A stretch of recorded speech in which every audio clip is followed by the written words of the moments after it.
All right, so we're going to get started. Hi, everyone. Amy Clausen here from the Niagara-on-the-Lake Museum for our weekly webinar. So again, today I will be monitoring the Q&A and the chat boxes at the bottom. If you have questions throughout or comments that you want me to bring up, we'll just type them in the Q&A or the chat, and then I'll bring them up at the end of Ted's presentation. So today we have another biography presentation that's part of our famous and infamous People and Events series that's planned and organized by David Murray and Liz Surtees, who are life members of the museum. This normally happens in our gallery space every month with a new topic. A local resident who does research on a particular person presents a biography, and then we have a discussion. So we're definitely open to discussion here. It doesn't have to just be questions. You can also leave your comments. If you know how to use the raise your hand feature, you can raise your hand and I can allow you to speak if there's something longer that you wanted to say as well. So today we have Ted Rumble with us. Ted is the secretary on our board of directors. He is an orthopedic surgeon who recently retired, and he has had a long-standing interest in history, especially military history.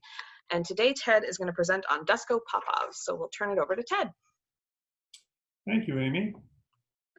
Today I'd like to tell you the story of Dusko Popov, who I believe should be a whole lot more famous than he is. He's a fascinating character for two main reasons. He was Britain's most successful double agent in World War II, but he was also the inspiration for Ian Fleming's character of James Bond.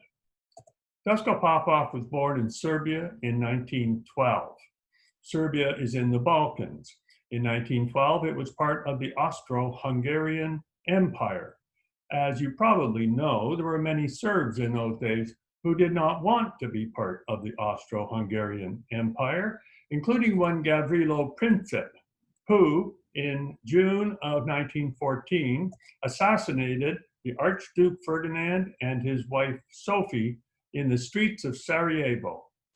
Ferdinand was the crown prince, the heir apparent to the throne of Austria-Hungary. This started the First World War. After the war, Serbia found itself part of the new country of Yugoslavia, and it was here that Dusko Popov and his brothers grew up. Dusko was the middle of three brothers. Their family was one of the richest in Yugoslavia. They were into banking, mining, manufacturing, retail, real estate, import-export. They lived a life of luxury. They had not one, but two manor houses, one in Belgrade and one in Dubrovnik. They had villas, they had yachts, they had a limousine with a chauffeur, they had servants, lots of servants. Their servants even came on vacation with them to look after their every need. Their father indulged the boys. They drove sports cars. He even had a seaside villa built especially for them to hang out and to entertain their friends. While their father did indulge them, he also expected them to get a good education. So in 1924, at the age of 12, Dusko was sent off to an elite lycée or high school in Paris. In 1929, he transferred to Ewell Castle School in Surrey. He was sent there to improve his English. He wasn't there very long, almost a year. He was caught smoking on school property, and when he went into his next class, he was summoned to the front of the room, where the master was standing with a cane. Popov took the cane, broke it over his knee, and walked out of the room. He was expelled. Ewell Castle School still exists today. I found it interesting to look on their website, and Dusko Popov is still listed as one of their notable former pupils, but they didn't mention that they expelled him. He finished his high school at another elite lycée called the Lycée Hoche in Versailles. This is a picture of the Lycée Hoche today. By the time he finished high school, he was a polyglot. He spoke Serbian, French, German, English, and Italian. In 1932, he returned home to Belgrade and enrolled in the Faculty of Law at the University of Belgrade. This was a turbulent time in European politics, since in 1933, the Nazi Party was elected as the new government in Germany. Within 4 weeks, they burnt the Reichstag, declared a state of emergency, and assumed dictatorial powers. In 1935, Popov graduated with his law degree, and he decided to pursue postoperative studies at the University of Freiburg in Germany. Freiburg is in the southwest corner of Germany, with the French border to the west, the Swiss border to the south, and the Black Forest to the east. This is a picture of the University City. The University of Freiburg was then, and still is today, one of Germany's top universities. In those days, most men at the university belonged to one or another of the social clubs, which were similar to our fraternities today, although much more refined. They had elegant buildings. You dressed for dinner. These clubs accepted only German students as members, but there was one called the Auslander Club, which did accept foreign students as well as German students, and it was here that Dusko Popov joined. And it was at the Auslander Club that he met Johnny Jebsen, who became his close friend and who played a very important part in his life. Johann Jebsen was known to everyone as Johnny. He and Dusko Popov had a lot in common. They were both students at Freiburg University. They were both in the Auslander Club. In fact, Johnny Jebsen was the president. They both came from wealthy families. Jebsen's father was a shipping magnate in Hamburg. As Popov himself wrote, in those days, they were both addicted to sports cars and sporting women, and they had enough money to keep both of them running. They were snappy dressers, and they loved a good party. They also detested the Nazis. Popov told a good story about Johnny Jebsen. Jebsen drove a Mercedes 540K, a high-powered sports car. When he first arrived in the city of Freiburg to start university, he paid a visit to the chief of police of the city of Freiburg. He confessed that he was a terrible driver, and he always had trouble knowing where he was supposed to park. So he knew he was going to get a lot of tickets. So he thought he would save them both a lot of trouble and pay his fines in advance. So he slid an envelope of cash across the desk to the chief of police. For all his years in university, he raced wildly all around the city, and he parked wherever he wanted, but he never got a ticket. Dusko Popov was what we would today call a student activist. He was very outspoken in his views against the Nazis, and he had several articles published in the Serbian press attacking Nazi propaganda. Every second Friday, the Auslander Club held a debate that was very popular and was very well attended. After a while, Dusko Popov realized that the resolutions all favored Nazi ideology. And the German students, who almost always won the debates, were in fact planted there by the Nazi party to indoctrinate the foreign students. So he decided to take them on. He found out the resolutions in advance. He then prepared arguments against them, which he either delivered himself or he provided to the British or American students, debaters. The Nazi students never won another debate. In 1937, at age 25, he completed his thesis and he graduated with his postgraduate law degree. He decided to plan to celebrate with a trip to Paris, but his plans were rudely interrupted. He was awakened one morning by a pounding on the door, and he opened the door and was dragged away in a car by 3 Gestapo officers. He was taken to Gestapo headquarters in Freiburg. The building still stands today. Here he was imprisoned and interrogated. He wasn't beaten and he wasn't tortured, but he was denied sleep, and the questioning was relentless. They were convinced that he was a communist, and they demanded that he give them the names of other communist students on the campus. He protested his innocence, but he knew he was in serious trouble, because Dusko Popov knew that no one who was imprisoned by the Gestapo was ever seen again. They either disappeared, they were murdered, or they were sent to a concentration camp. For 8 days, the questioning went on day and night. He was totally exhausted. And then suddenly, he was told he would be released, and he had to leave Germany within 24 hours. So he went home, he packed up his belongings, sold his car to a neighbor, and boarded the train home to Belgrade. He had to change trains just across the border in Basel, Switzerland. When he got off the train, he found Johnny Jebsen on the platform, very relieved to find his friend in one piece.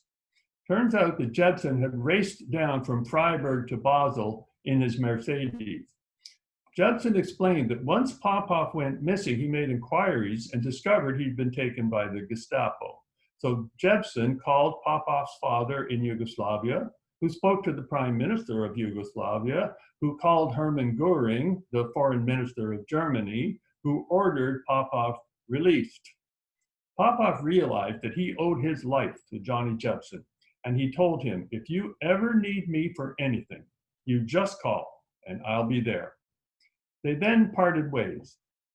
Johnny Jebsen went north to Hamburg, where he gradually took over his father's shipping business. Popov went down to move into the family manor house in Dubrovnik, and he opened up his law practice there.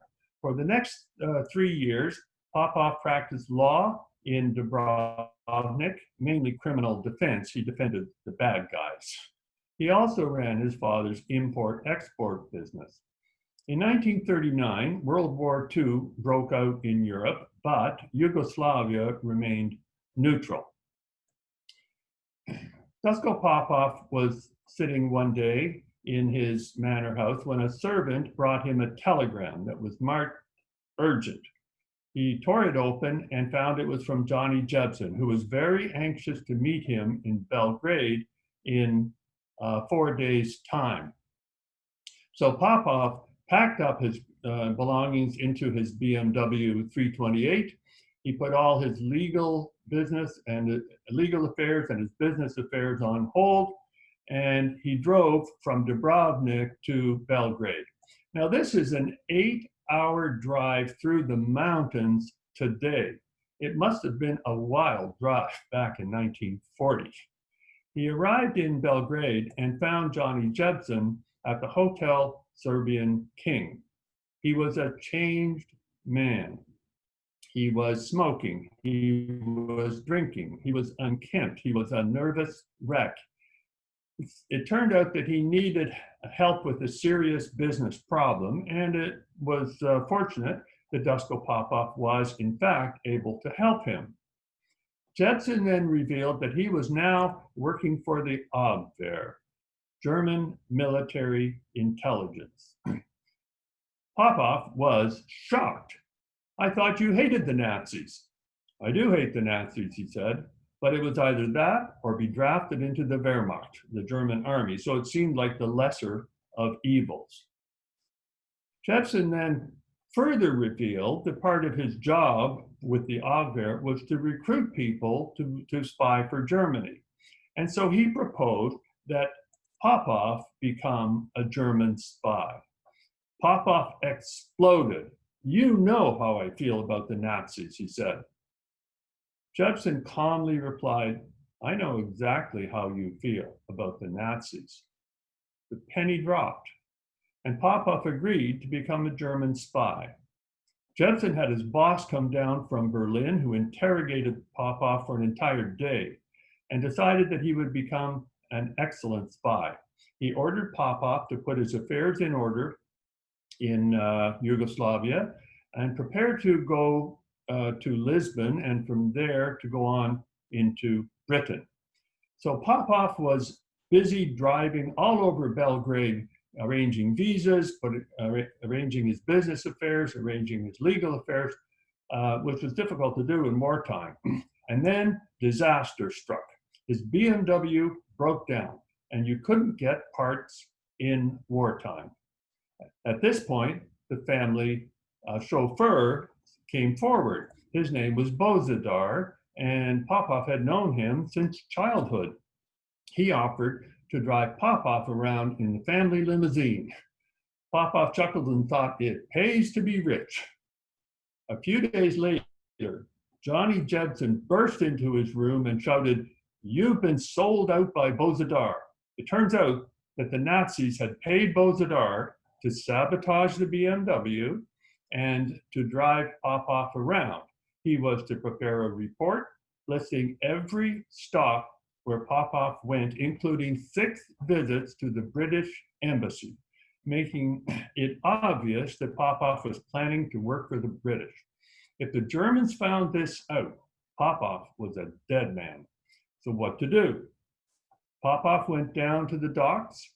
He found 2 hardened criminals that he had defended in court, and the next morning, Bozidar was found dead. So Popov now is involved in murder. This event taught Popov 2 lessons. First, spying is not a game. It's a serious and deadly business. And secondly, you can't trust anyone. In the spring of 1940, Popov arrived in Lisbon. Portugal was neutral, so Lisbon was a beehive of activity, with refugees fleeing the war, business people making deals, diplomats and spies, lots of spies from every country. You were constantly under surveillance. Your waiter or your neighbor could be an informer. Estoril is the Portuguese Riviera, where the rich and famous waited out the war, including royalty fleeing the fighting. Estoril boasted a famous beach, an international casino, expensive shops, restaurants, nightclubs, a golf course. It was seething with intrigue. Both the Germans and the British had hundreds of spies and informants there. Popov stayed at the Palacio Hotel, the most luxurious hotel in Estoril. He underwent another intense interrogation by his German handler, whose name was von Karstoff, who found Popov to be an ideal spy. He was intelligent, he was educated, he was polished, he was from a neutral country, he was fluent in German and English, and his import-export business provided an excellent cover for travel in and out of Britain. He was given the German code name Ivan. The Palacio is still one of Portugal's most luxurious hotels today. The Germans had specific questions they wanted Ivan to answer while in Britain, such as, who is opposed to Churchill and might form a puppet government when the Germans take over? What has been the effect of German propaganda and bombing on British morale? What are the dispositions of the Royal Navy in the English Channel? He was given the formula for invisible ink, which was the standard technology by which written reports could be sent by mail to Lisbon. Lisbon also had a weekly KLM flight to Britain, so Lisbon was the perfect base for a Yugoslav businessman to go back and forth to Britain. On December 20th, 1940, Popov flew to Bristol, England. He was met by an agent from British military intelligence who drove him from Bristol to London. It was a high-speed drive which terrified him. Turns out the agent was a professional race car driver, and the car was an Aston Martin. He arrived on time in one piece. Popov stayed at London's finest hotel, the Savoy. He was again intensively interrogated over several days by senior members of the 20 Committee, which ran double agents in Britain. The Roman numeral for 20 is XX, so it was also called the Double Cross Committee. He passed with flying colors, and he was invited to meet the head of MI6, Major General Stuart Menzies, who was known as C, not M, C. He was taken on as a double agent with the code name Scoot. The British were surprised that he categorically refused any payment for his work.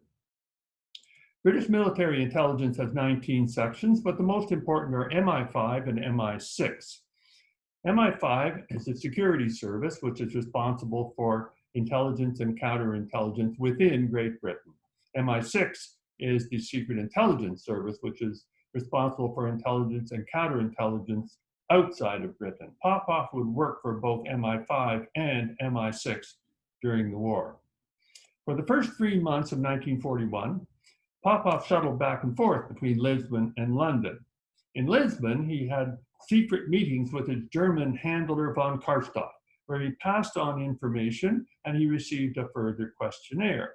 Arranging these meetings was tricky, as everyone was constantly under surveillance.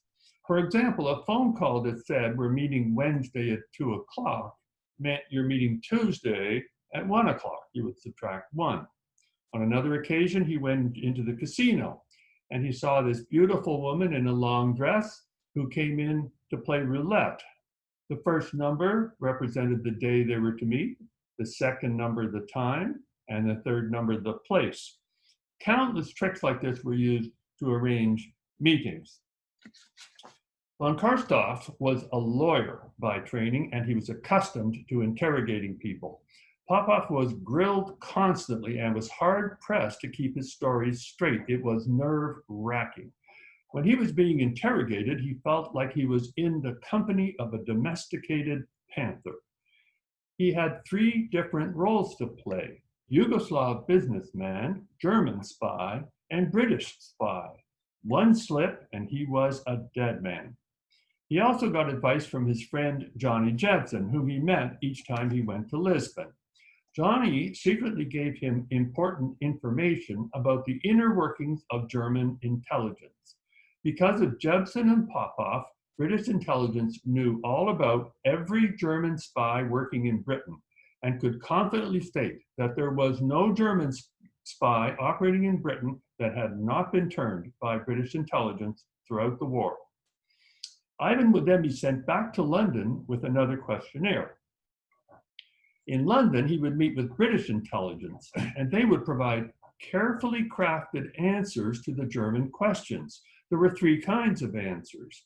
And one was an answer that was true, but the Germans already knew it. The second was an answer that was true and they didn't know it, but it wasn't that important. And the third was an answer that wasn't true, but sounded plausible. This third answer was the most important, as it was part of the British campaign of deception. He had to memorize so many questions for the Germans. Has the RAF been strengthened? Which fighter squadrons have Spitfires? When will the new battleships be launched?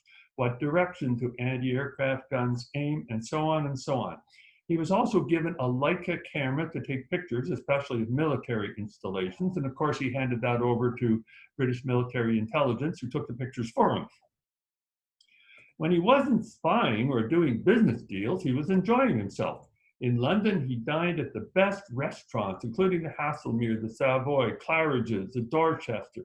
He partied at the best nightclubs, Grosvenor Square, Mayfair Club, Coconut Grove.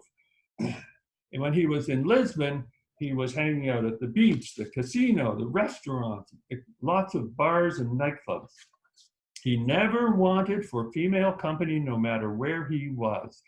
Women found him irresistible.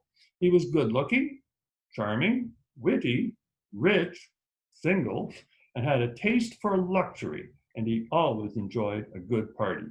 He especially enjoyed gambling at the Casino Estoril, and he spent many a night there. This was Europe's largest and oldest casino. The Casino Estoril still exists today, and it's still the oldest and largest casino in Europe. The Germans were particularly impressed that Ivan was able to recruit other agents as spies. He set up a German spy ring in England in which no one spy knew the identities of the others, so the ring could not be broken. Of course, the spies he recruited were all double agents working for British intelligence, including 2 of the best known, Gelatine and Balloon. Because he now ran a spy ring, MI6 gave him a new code name, Tricycle. In April 1941, the Germans invaded and occupied Serbia in Operation Punishment. This posed a problem for Popov, as he could no longer use his cover as an import-export businessman from a neutral country. So the next time he saw von Karstoff, he was told that he would be sent by the Germans to the United States. Before going to the United States, Popov had one last meeting with his friend Johnny Jebsen, who told him he had just come back from a fact-finding mission to Taranto, Italy, the main base for the Italian Navy. Their Japanese allies wanted the Germans to provide information about the British attack on Taranto. In November 1940, the British attacked the Italian fleet at harbor in Taranto using airplanes from an aircraft carrier for the first time in history. It was very successful. Half the Italian fleet was put out of commission in one day. The Japanese wanted to know how the British had pulled it off. Popov then met his German handler before leaving, von Karstoff. His new questionnaire was using an innovative new technology, the microdot, whereby an entire page could be photographed and reduced to the size of a punctuation mark on a piece of paper. It was almost impossible to find. Von Karstoff also gave him a large amount of money in American dollars to take to the United States. The author gave him two missions. First, to set up a spy ring in the United States, similar to the one that he had set up in Britain. And secondly, to go to Hawaii to scope out the air defenses of the US naval base at Pearl Harbor. Popov put two and two together and realized that the Japanese were planning to attack Pearl Harbor, a shocking idea considering that the Americans and the Japanese were not at war. He informed British intelligence, who told him to report this to the FBI on arrival in the United States in a few days. Just before leaving for the US, Popov went to the casino Estoril to play baccarat. He found himself playing against a man he detested, a rich and arrogant blowhard who was the bank. In baccarat, one player is designated the bank and can set the stakes for the game. The blowhard called out, "Banque ouverte," unlimited stakes, which was a crude gesture that offended Popov, who considered himself a gentleman. A crowd gathered. Popov reached in his pocket and put $50,000 on the table, the equivalent of $800,000 in today's money. The blowhard was humiliated that he couldn't match the bet. Popov stood up, took back his money, and told the croupier that only gentlemen should be allowed to play in the casino. He then left very satisfied. He recognized one of the people in the crowd watching all this. Ian Fleming worked for British Naval Intelligence. They never spoke, but Fleming saw it all. On May 23, 1941, Popov flew to New York. Now, I didn't actually know it was possible to fly across the Atlantic during World War II. There were no big international airports like we have today, but you could take a flying boat. And so he took the Pan Am Clipper. The Boeing 314 Clipper was far more luxurious than any commercial aircraft flying today. It carried only 36 passengers plus crew. Passengers had the ultimate in luxury, with separate dining lounges and sleeping arrangements. A one-way ticket could buy you a house in Ireland. It was used mainly by prime ministers, presidents, and generals. The Clipper refueled in the Azores and again in Bermuda before landing in New York. When he arrived in the United States, Popov handed over information about the microdot technology as well as the Pearl Harbor questionnaire to the FBI. He stayed at the best hotel in New York City, the Waldorf Astoria. The dictatorial head of the FBI was J. Edgar Hoover, who received the information brought by Popov. Hoover was very suspicious by nature. He didn't trust the British, and he didn't trust Popov, whom he suspected was working for the Germans. Hoover was very conservative, and he disapproved of Popov's playboy lifestyle. Hoover was a shameless self-promoter. He informed the president that it was the FBI who had discovered the German microdot technology, giving no credit to the British or to Popov. The FBI didn't know how to handle Popov. They gave him no work to do, and they bugged his hotel room.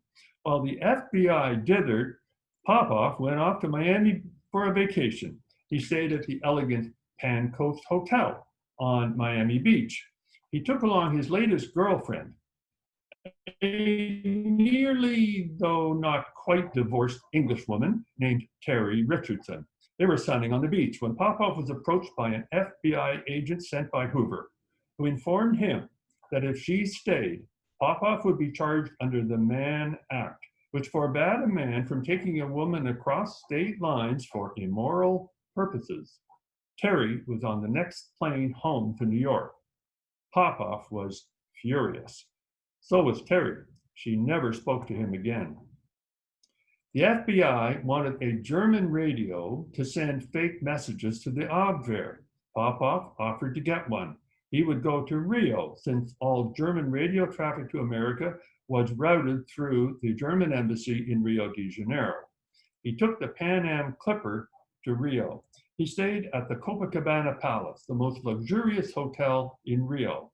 He went to the German embassy and gave them all the information that he had received from the FBI. They gave him a radio to send information in the future. The Copacabana Palace is still the most exclusive hotel in Rio today. In December 1941, he went back to New York by taking a luxury cruise aboard the SS Uruguay. While aboard ship, he was horrified to learn that the American fleet at Pearl Harbor had been destroyed by the Japanese. The Americans were caught completely unawares. Clearly, the information he brought to the FBI had not been passed on. The FBI didn't trust him. They had refused to allow him to do the Germans' bidding, putting him at risk. He was quite demoralized. His family was in danger in Yugoslavia. 8 members of his family were now dead, including his uncle, aunt, and 2 cousins who died in the bombing of Belgrade. Popov was at loose ends in New York with little to do. He demanded an interview with Hoover, who threw him out of his office. So he went skiing to the chic new ski resort in Idaho called Sun Valley. He was then called back to New York to help the FBI set up the radio on Long Island to send fake messages to the Germans. But he was enormously frustrated that they wouldn't let him see what they were sending to the Abwehr in his name. He felt used by the FBI, who didn't care that they were putting him at risk with the Germans. The FBI was a police organization who thought that their job was to catch the criminals and spies and have them jailed or executed. They knew nothing about counterintelligence or how to run a spy network. The Americans didn't set up a team to run him as a double agent, as the British had, and so had the Germans. He had one consolation. He reconnected with an old girlfriend, French movie actress Simone Simon. They had skied in Sun Valley. They had a wonderful time in New York for several months. For the first time, he fell madly in love. Then she had to return to Hollywood. But by now it was clear that the Abwehr knew Ivan was under the control of the Americans and working as a double agent. He was blown. So what to do? Where to go? It was decision time. The British suggested that he retire from espionage. They knew from their ultra information that he'd been blown. He could retire to a comfortable life in England. Or if he followed his heart, he would go to California to be with Simone. Or he could go back to Lisbon and try to rebuild a relationship with von Karstoff and continue his work as a double agent. This was probably suicidal. So where did he go? He decided to gamble and return to Lisbon. He didn't know the fate that awaited him. Since the Germans suspected he was a double agent, he might well be arrested and imprisoned or shot. Ewan Montague from the 20 Committee thought his decision to return to Lisbon was the greatest instance of cold-blooded courage I've ever been in contact with, he said. It was like putting your head into the lion's mouth. Popov first returned to London and then on to Lisbon to meet his German spy master. It was the biggest gamble of his life. When he met with von Karstoff, it was the only time in his life that he carried a loaded pistol in his pocket. He took the offensive, saying the American trip was a total mistake. In Britain, he had contacts, he knew people, he had enough money to set up a spy network, and he was able to meet with von Karstoff regularly. In the United States, he knew no one. He was out of touch with his spy master, and he ran out of money. The whole venture was a colossal mistake. Von Karstoff, the domesticated panther, bought it. Popov was back in the game with von Karstoff and Johnny Jebsen as his handlers. He was sent back to England to continue to spy for the Germans. Popov made an audacious proposal which the Germans seized upon. In Belgrade, his brother Ewell would recruit refugees as German spies. Johnny Jebsen would then have them trained in espionage in Berlin. They would then travel to Portugal. From Lisbon, Dusko would get them into Britain and set them up in his spy ring to send information to the Germans. The Germans thought it was brilliant. Of course, they were all working as double agents for British intelligence, and the Germans were paying them. In the spring of 1944, Popov was visiting friends who had escaped from Yugoslavia and were living on a farm outside Lisbon. Their 21-year-old daughter Liliana asked to borrow Dusko's Jaguar to go swimming with a friend. A few hours later, they were brought back in a different car. Liliana jumped out and screamed at Dusko, "Your car just blew up." Fortunately, no one was in the car at the time. Dusko asked British intelligence, who would want to kill me? Not the British or the Germans, both of whom thought he was their best agent. Inquiries were made, and it turned out that it was the Americans who tried to assassinate him, thinking he was a German spy. The British quietly told the Americans to back off. In February 1944, the British initiated Operation Fortitude, the campaign to deceive the Germans into expecting the invasion to come across the narrowest part of the channel at Calais. The Germans knew that an invasion was coming soon, but they didn't know where. The Allies were very aware that if the Germans knew where they were going to land, the defenses on the beaches would be so strong that the invasion would surely fail. The Dover-Calais route was the shortest distance across the channel and was also the shortest distance into Germany. Operation Fortitude was designed to convince the Germans that the invasion would land at Calais. These are landing craft anchored in the river, ready to carry troops across the channel to Calais. They are dummies that look real from the air. They also made hundreds of dummy aircraft and fake airfields that were very convincing. These are examples of questionnaires that Popov was given by the Germans asking about the invasion. On the left is an English translation by MI6 asking about the date of the invasion, the landing targets, the strength of the formations, and so on.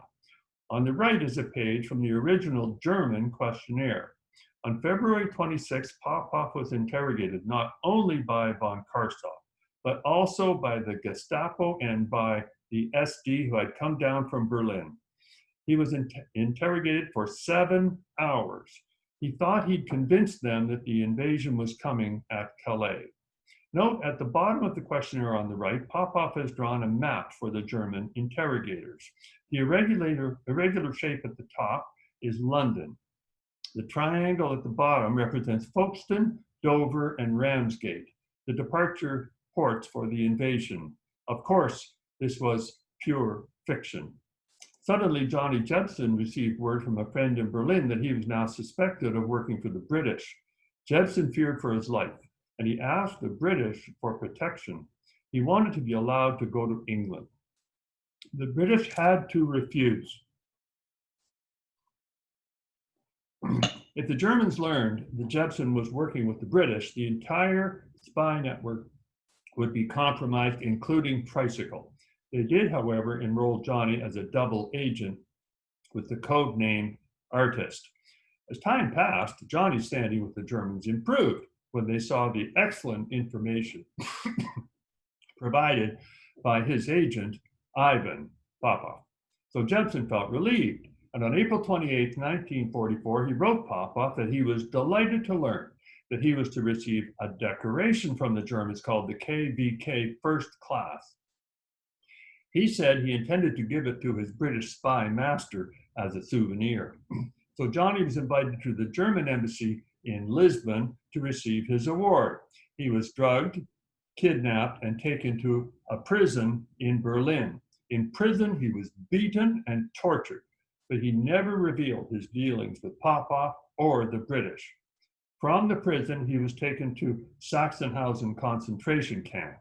Sachsenhausen is just outside Berlin and has been preserved as a museum today. On June the 6th, 1944, the invasion of Europe finally came, but not at Calais, where the Nazis expected. It came in Normandy. Operation Fortitude, the campaign of deception, was a complete success. Johnny Jebsen died in a concentration camp in February of 1945. He was 26 years old. Dusko Popov tried to find his killer, but was unsuccessful. He did, however, make sure that Johnny's wife, Laurie, was well taken care of by the British. In 1946, Popov was given British citizenship, and he was made an officer of the Order of the British Empire for his wartime services. Normally, an OBE would be awarded by the king at a ceremony at Buckingham Palace, but you could hardly do that for a spy who was bound by the Official Secrets Act for 30 years. So instead, he received his medal in a very appropriate place, over drinks at the Ritz bar. In 1946, he settled in Paris and continued his import-export business, which flourished. He then shocked his friends by marrying Janine, with whom he had a son, Dean. He continued his flamboyant lifestyle after the war. In 1960, he and Janine divorced. In 1961, at age 50, he married a beautiful 19-year-old Swedish blonde named Jill. By all accounts, they had a storybook marriage, which lasted the rest of his life. They had 3 sons, Marco, Boris, and Omar. He remained a very successful businessman. 30 years after the war, he published his wartime memoirs after his obligations under the Official Secrets Act expired. It was called Spy Counter Spy, a fascinating book if you can find a copy. No one was more shocked to read what he had done during the war than his wife and sons, who had no idea. So, was Dusko Popov the inspiration for James Bond? Almost certainly. Ian Fleming saw the Baccarat game at the Casino Estoril and made it a central scene in his very first novel, Casino Royale. Ian Fleming took so much from Popov for his character of James Bond, including the sports cars and the sporting women, the luxury hotels, the tuxedo, the casino, expensive clubs and restaurants. Popov, however, didn't think much of James Bond. He said if Bond were a real spy, he would have been dead in 48 hours. He also didn't like being called the playboy. He once said, when you love life, good wine, and good company, and can still do good serious work, it's not being a playboy, it's living life to the full. Popov died on the French Riviera at age 69, probably from many years of smoking. In 2016, Larry Loftis published a book called Into the Lion's Mouth, which is a careful study of the life of Dusko Popov and substantiates almost everything in his book, Spy Counter Spy. Loftis summarized the kind of man Dusko Popov was as follows. He would be the first to admit that he had many faults: incorrigible playboy, unrepentant spendthrift, impetuous, and a man for whom danger was a stimulant. He lived life on the edge, always peering over the precipice at the next treacherous challenge. But he was also courageous, loyal to a fault, and exceedingly kind-hearted. Thank you.